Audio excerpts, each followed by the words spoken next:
In front of me is HUAWEI MatePad 11.5 PaperMatte, and today I would like to show you how you can clone apps.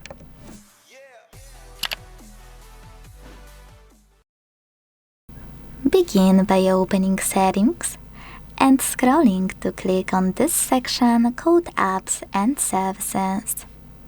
Now select AppTwin.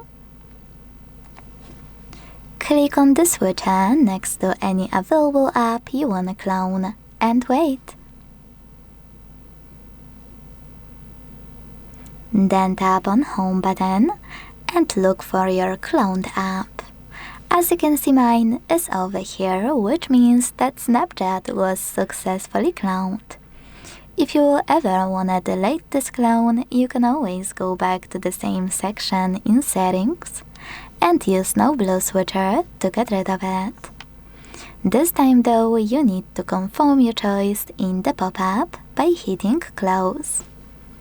Thanks so much for watching. If you enjoyed this video, leave a like, comment and subscribe. Bye!